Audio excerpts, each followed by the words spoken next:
Good morning students, my name is Pulkit Gupta. In this video we will talk about the main concept of chapter Inside Our Earth. So let's begin. So if we talk about the layers of earth, different layers of earth, so then the first one is crust. As you all know, सबको पता है आपको कि जो first layer है जिसके ऊपर हम रहते हैं उसका नेम क्या है, crust है. The second one is mantle, third one is outer core and the last one is inner core. सो अगर हम बात करते हैं इनके बारे में डिटेल के अंदर कि एग्जैक्टली अगर क्रस्ट की बात करते हैं तो क्रस्ट की खासियत क्या है, सेकंड मेंटल की खासियत क्या है, इनकी फीचर्स क्या हैं डिफरेंट, और इनकी डेंसिटी क्या है. डेंसिटी मीन्स कि कितने इनके जो स्टोन्स हैं या इनकी जो सॉइल है वो किस तरह की है. तो फर्स्ट ऑफ ऑल मैं सबसे पहले आपको इनकी मोटाई बता देता हूँ कि कितने ये जो लेयर हैं वो कितनी मोटी हैं. तो फर्स्ट ऑफ ऑल अगर बात करते हैं क्रस्ट की, तो क्रस्ट की जो मोटाई है वो 5 किलोमीटर से लेके 35 किलोमीटर तक हो सकती है. वो 5 से 35 तक क्यों होती है उसके बारे में मैं आपको बताऊंगा कि ऐसा क्यों है. सो नेक्स्ट वन इज, अगर मेंटल की मोटाई की बात करें तो वो 2900 किलोमीटर उसकी जो मोटाई है वो रहेगी. उसके बाद अगर हम बात करते हैं आउटर कोर की, तो outer core is of 2217 kilometre की होगी and the last one inner core is 1216 kilometre की है. तो ये आप सभी को याद कर लेने हैं क्योंकि ये जो बेसिक क्वेश्चंस हैं, बेसिक ये इनकी मैंने आपको कुछ डिटेल्स बताई हैं जो आपको मेनली पता होनी चाहिए. इनके अलावा अगर आप नहीं कुछ याद रख पाएंगे तो चलेगा, लेकिन एटलीस्ट आपको ये सब जरूर याद होना चाहिए. तो अगर हम बात करते हैं फर्स्ट ऑफ ऑल क्रस्ट की, जिस लेयर के ऊपर हम रह रहे हैं, जिस लेयर के ऊपर हम रह रहे हैं, जहाँ हमारे घर हैं, हमारे चारों तरफ पेड़ हैं या एनिमल्स रह रहे हैं, वो कौन सी लेयर पे रह रहे हैं, क्रस्ट पे रह रहे हैं, जैसा कि हम सभी को पता है. तो ऐसा क्यों है कि इन सभी की जो मोटाई है वो फिक्स है, एग्जैक्टली बता रखा है कितने किलोमीटर की है, लेकिन इसकी मोटाई जो है फिक्स नहीं है. वो 5 किलोमीटर से 35 किलोमीटर तक, 5 to 35 किलोमीटर ही क्यों बोला हुआ है, तो उसका मेन रीजन ये है कि वो एग्जैक्टली हम किस जगह की बात कर रहे हैं उस पर डिपेंड करता है. फॉर एग्जाम्पल, एक एग्जाम्पल लेते हैं हम. एग्जाम्पल के तौर पे अगर मैं बात करता हूं एक ओशन की या सी की, किसी समुद्र की जहां पे पानी है, तो उस जगह की अगर हम क्रस्ट की बात करें तो उस जगह का क्रस्ट जो है, अगर मान लीजिए ये मैं बना रहा हूं डायग्राम, ये है, तो ये क्रस्ट पे इतनी जगह पर तो पानी है ऑलरेडी, इतनी जगह पे ऑलरेडी पानी है. तो अगर हम बात करें क्रस्ट की मोटाई की, तो ये जो क्रस्ट की मोटाई रह जाएगी, बाकी हो सकता है ये 5 या 7 किलोमीटर की रहो सिर्फ, जो बाकी जगह जो है वो पानी ने कवर कर रखी हो. ठीक है, तो जो आपको अगर कम मोटाई देखने को मिलेगी वो मिलेगी ऐसी जगह पर जहां पर कोई ओशन है या कहीं पर सी है, वहां पर आपको कम देखने को मिलेगी. लेकिन अगर हम बात करते हैं ऐसी जगह की जहां पर कोई ओशन सी नहीं है, तो उस जगह पर इसकी मोटाई 35 किलोमीटर तक जा सकती है. फॉर एग्जाम्पल, एक एग्जाम्पल यहाँ लेता हूं मैं. फॉर एग्जाम्पल ये देखिए, ये लैंड है और इसी के साथ इस जगह पे वाटर है. अब जो लेयर का एंड है वो ये है. अब इस लेयर से अगर हम बात करें नॉर्मल अर्थ से, तो नॉर्मल अर्थ से जो लेवल से अगर हम बात करें मोटाई की, तो ये 35 किलोमीटर तक की हो सकती है. लेकिन अगर बात करते हैं पानी की, तो पानी मान लीजिए पानी यहाँ तक ऑलरेडी है पहले से, तो अब इस जगह की हम मेजरमेंट करेंगे तो ये शायद हो सकता है कि 35 किलोमीटर तो नहीं होगा, हमें इतना तो पता है, कंफर्म हो जाएगा. तो ऑलरेडी ये ऑटोमेटिकली हमें पता लग जाएगा कि ये 5 किलोमीटर या 10 किलोमीटर तक हो सकती है. तो इस वजह से इसको ऐसा लिखा गया 5 to 35 किलोमीटर तक, कि इसकी जो क्रस्ट की जो मोटाई है वो फिक्स नहीं होती, अलग अलग जगह पर वो डिपेंड करती है. क्लियर. सो आफ्टर दैट हम बात करेंगे डेंसिटी की. डेंसिटी क्या चीज है, डेंसिटी से हमें क्या पता लगता है एग्जैक्टली, और डेंसिटी के बारे में जानना जरूरी क्यों है. तो अगर हम बात करते हैं डेंसिटी की, तो डेंसिटी का जो मतलब है वो ये है कि एग्जैक्टली किसी जगह की बनावट किस तरह की है. अब फॉर एग्जाम्पल, एक एग्जाम्पल लेता हूं जिससे आपको जल्दी समझ आ जाएगी डेंसिटी. अब मान लीजिए आपने यहाँ से खोदना शुरू किया, अपने जमीन को खोदना शुरू किया, तो आई नो आपको भी पता है कि यहाँ से आप आसानी से जमीन को खोद पाएंगे. लेकिन जैसे जैसे आप नीचे जाते जाएंगे, जैसे जैसे आप डीप जाते जाएंगे, जो मिट्टी है वो हार्ड होनी शुरू हो जाएगी, जिस वजह से आपको खोदने में हो सकता है कि प्रॉब्लम आए, आप उसको खोद इजीली ना पाए. तो बिकॉज जैसा कि आपने साइंस में पार्टिकल्स के बारे में पढ़ा होगा कि जिसके पार्टिकल्स पास पास होते हैं, जिसके पार्टिकल्स पास पास होते हैं तो वो चीज ज्यादा डेंस हो जाती है, और जिसके पार्टिकल्स दूर दूर होते हैं वो ज़्यादा डेंस नहीं है, दैट मीन्स। तो अगर हम बात करते हैं डेंसिटी की, तो सबसे पहली लेयर जो है उसकी डेंसिटी कम है, उसके अंदर जाते हैं तो उसकी डेंसिटी थोड़ी बढ़ जाती है, उससे अंदर जाते हैं तो उसकी डेंसिटी और ज़्यादा बढ़ जाती है, और लास्ट वन की तो हम मान ही सकते हैं कि कितनी डेंसिटी उसकी ज़्यादा होगी। तो बात करते हैं, हमने किलोमीटर्स के बारे में पढ़ लिया कि इनकी मोटाई कितनी है, और डेंसिटी के बारे में पढ़ लिया कि डेंसिटी किस तरह से है उसकी। आफ्टर दैट बात करते हैं हम इस जगह की दोबारा से। अगर क्रस्ट की बात करें तो क्रस्ट की जो डेंसिटी है वो कम होने की वजह से ये सबसे मुलायम लेयर होती है अर्थ की। उसके बाद जैसे ही हम मेंटल के पास पहुंचेंगे तो मेंटल्स के अंदर आपको रॉक्स देखने को मिलेंगे, मोटे मोटे बड़े रॉक्स देखने को मिलेंगे, जिस वजह से क्या है, ये लेयर जो है काफ़ी मजबूत बन जाती है। अब वोल्केनिक इरप्शंस के बारे में आप लोगों ने सुना होगा, तो वोल्केनिक इरप्शंस की जो मेन कॉज है, जो मेन कारण है जो लेयर, वो है मेंटल। वोल्केनिक इरप्शंस जो आती हैं वो किस कारण से आती हैं, मेंटल की वजह से, क्योंकि इसका जो टेम्परेचर है वो थोड़ा ज़्यादा होता है, जिस वजह से क्या है कि वोल्केनो बनते हैं और वोल्केनो जो है बाहर की तरफ जमीन से निकल जाते हैं। समझ आई सभी को कि जो मेंटल है, मेंटल किसके लिए रिस्पॉन्सिबल है, वोल्केनिक इरप्शंस की वजह का एक कारण है। मेंटल की वजह से क्या है, वोल्केनिक इरप्शंस आते हैं। तो उसके बाद हम बात करते हैं अगर आउटर कोर की और इनर कोर की, तो आउटर कोर और इनर कोर की जो डेंसिटी है वो ज़्यादा है, वो ये हमें पता ही है, लेकिन इसके साथ साथ इनका जो टेम्परेचर है वो और भी ज़्यादा हो जाता है जैसे जैसे हम इसके अंदर डीप जाते रहेंगे।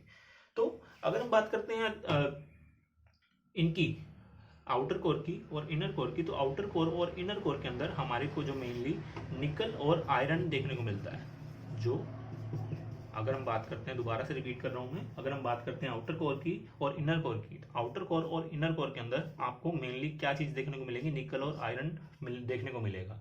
मीन्स कि जो इसकी सोइल है, सोइल के अंदर आपको ज़्यादा मात्रा में निकल और आयरन मिलेगा देखने को, जिस वजह से इसकी डेंसिटी क्या है और ज़्यादा बढ़ जाती है। अब यहाँ पे सब कुछ क्या है, मेल्टिंग पॉइंट पर है, इसके अंदर भी, इसके अंदर भी और इसके अंदर भी तीन लेयर्स ऐसी हैं जिनका टेम्परेचर कुछ ज़्यादा है, और इनके अंदर जो मटेरियल है वो मेल्टिंग पॉइंट पे है, जिसकी वजह से वोल्केनिक इरप्शंस भी आ रही हैं। क्लियर? अगर आप लोगों किसी अभी भी पॉइंट में किसी में कंफ्यूजन है तो आप वीडियो को दोबारा से देख सकते हैं, और फिर भी अगर लगता है आपको कोई प्रॉब्लम है तो आप मुझे मैसेज भी कर सकते हैं इसके रिगार्डिंग।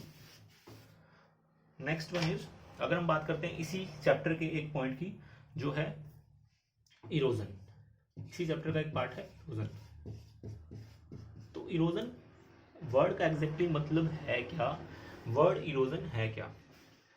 तो अगर हम बात करते हैं वर्ड इरोजन की, तो इरोजन वर्ड का मतलब है जो हमारा क्रस्ट है, अपर लेयर है हमारी सोइल की। फॉर एग्जाम्पल मैं एक बार डायग्राम बना के बता रहा हूँ, ये लैंड है, इस लैंड के ऊपर जो एक की लेयर बनी हुई है सोइल की,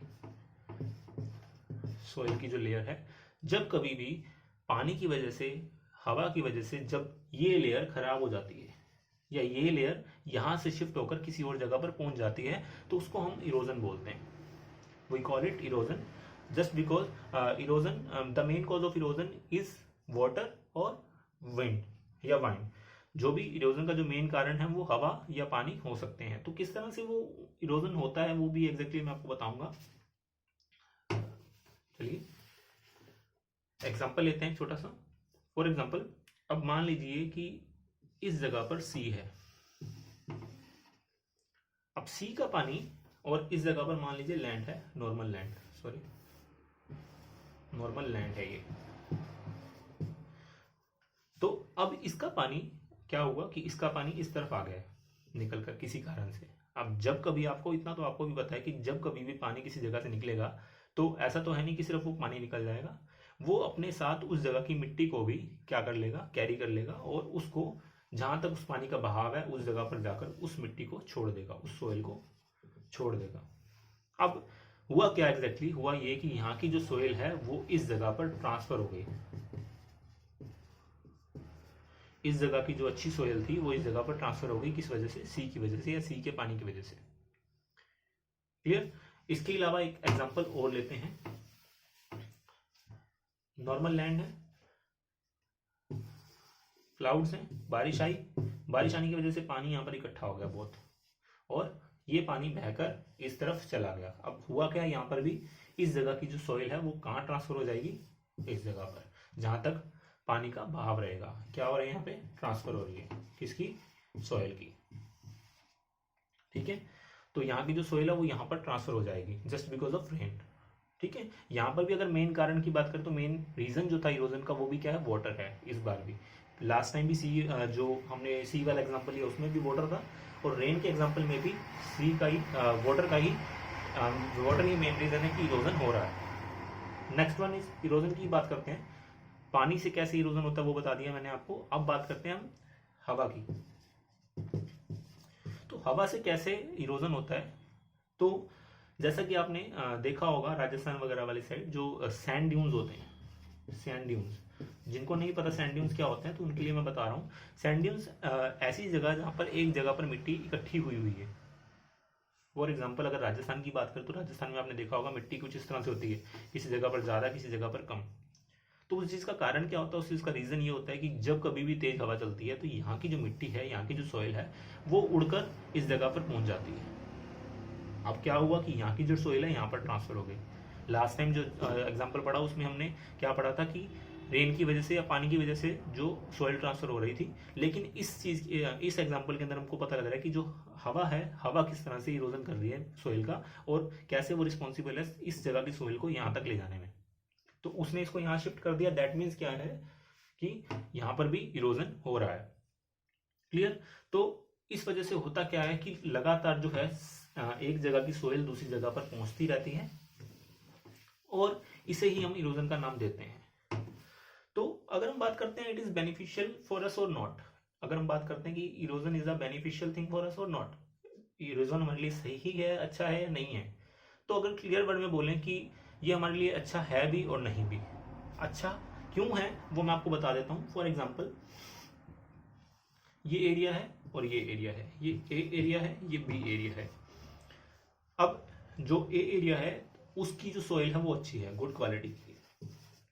यहाँ की जो सोइल है वो बैड क्वालिटी की, मतलब जो एग्रीकल्चर के लिए सही नहीं है। बैड क्वालिटी मतलब जिसमें एग्रीकल्चर वर्क नहीं हो सकता, खेती नहीं हो सकती। तो अब जो लोग रह रहे हैं जहाँ पे पॉपुलेशन ज़्यादा है वो बी एरिया है, पॉपुलेशन यहाँ पर ज़्यादा है, यहाँ पर लोग रह रहे हैं। अब लोगों को खेती भी कहाँ करनी है, इसी जगह पर करनी है, इस जगह पर वो नहीं कर रहे हैं। तो अब हुआ क्या, अब मान लीजिए यहाँ पर बारिश आई या किसी कारण से यहाँ की मिट्टी यहाँ तक पहुँच जाए इरोजन के कारण, तो हमारे लिए बेनिफिशियल है, तो ये हमारे लिए प्रॉफिटेबल है कि अब हम यहाँ की सोइल को यहाँ यूज कर पा रहे हैं और उससे अपना प्रॉफिट कमा पा रहे हैं। ठीक है, इरोजन यहाँ पे हमारे लिए इस एग्जाम्पल में अच्छा हो गया। अब बात करते हैं इरोजन हमारे लिए अच्छा क्यों नहीं है।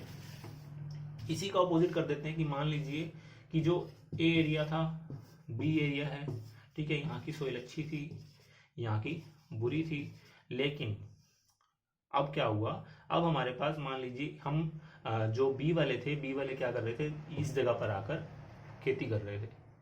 बी वाले इसमें एक कंडीशन हमने चेंज की है कि बी वाले जो हैं यहाँ पर खेती ना करके यहाँ पर खेती कर रहे हैं, क्योंकि उन्हें पता है कि यहाँ की जो सोइल है वो अच्छी है, गुड सोइल है यहाँ की। तो अब हुआ क्या, इरोजन हुआ, इरोजन होने की वजह से यहाँ पर पहुँच गई मिट्टी, सोइल। तो अब क्या हुआ, अब लोग ना तो यहाँ रह पा रहे हैं, पॉपुलेशन ज़्यादा है ऑलरेडी, तो यहाँ पे ना तो वो लोग रह पा रहे हैं ना वो खेती कर पा रहे हैं, और जिस जगह पर वो खेती कर रहे थे वहाँ की सोइल भी अब अच्छी नहीं रही। किसकी वजह से, इरोजन की वजह से। तो इस कंडीशन में हमारे लिए इरोजन जो है वो बुरा हो गया। ठीक है, क्लियर। तो आफ्टर दैट आपको मैं बताऊंगा कि किस तरह से रॉक्स जो है फॉर्म होती हैं, किस तरह से सोइल जो है फॉर्म होती है, रॉक्स या soil formation. Rocks and soil formation किस तरह से हो रही है। फॉर एग्जाम्पल जैसे कि आपको सभी को पता है वोल्केनिक इरप्शंस के बारे में। अब मान लीजिए ये सॉरी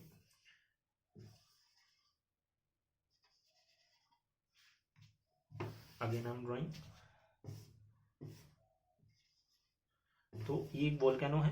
वोल्केनो में से अब क्या हुआ कि जो नीचे के पार्टिकल्स थे, जो सोइल है अंदर लेयर्स के अंदर, हमारी मेंटल के अंदर, तो वो रॉक्स जो हैं वो बिल्कुल मेल्ट हो चुकी हैं गर्मी की वजह से, टेम्परेचर की वजह से, और वो गर्मी की वजह से बाहर निकल कर आ रही हैं। वो बाहर आई और वो इस जगह पर आकर इकट्ठी हो गई। अब ये क्या है, ये मैं आपको एक बार ये आउटलाइन कर देता हूँ ताकि आप कलर देख सकें। ठीक है, तो ये रेड कलर क्या है, ये वोल्केनो है, और ये जो साइड पे है ये क्या है, हमारी सोइल है। तो सोइल क्या है, यहाँ पर आकर डिपॉजिट हो गई, इन जगहों पर डिपॉजिट हुई। तो डिपॉजिट होने की वजह से हुआ क्या, अब ये धीरे धीरे ठंडी होकर इनकी क्या बन जाएंगी, रॉक्स बन जाएंगी। जो लावा था बाहर निकला था वो लावा रॉक्स बन जाएगा। तो उस रॉक को हम क्या बोलते हैं, इग्नियस रॉक बोल देते हैं। इग्नियस रॉक्स बन गई हैं। अब इग्नियस रॉक्स बन गई हैं, तो इग्नियस रॉक्स बनने के बाद मैं एक डायग्राम इरेज कर रहा हूं। इग्नियस रॉक बनने के बाद इग्नियस रॉक क्या होती हैं, धीरे धीरे टाइम के साथ साथ टेम्परेचर की वजह से, रेन की वजह से ये ब्रेक डाउन होकर किसमें कन्वर्ट हो जाती हैं, ये सेडिमेंट्स में कन्वर्ट हो जाती है। सेडिमेंट मतलब वो बारीक बन जाती हैं, टूट जाती हैं। जो रॉक है वो टूट चुका है अब, ठीक है। टूटने के बाद अब ये सेडिमेंट्स क्या हैं, धीरे धीरे जब इनको पानी मिला, जैसे कि हमें पता है कि किसी अगर सोइल को हम पानी देके एक डिजायर्ड शेप देना चाहें तो वो डिजायर्ड शेप बन जाती है। तो ये नेचुरली सब कुछ हो रहा है लेकिन इस कंडीशन में। तो अब हो क्या रहा है, इग्नियस रॉक्स की सेडिमेंट्स बने। सेडिमेंट्स ने टेम्परेचर के साथ, टाइम के साथ साथ खुद को चेंज कर लिया, किसमें, सेडिमेंट्री रॉक में।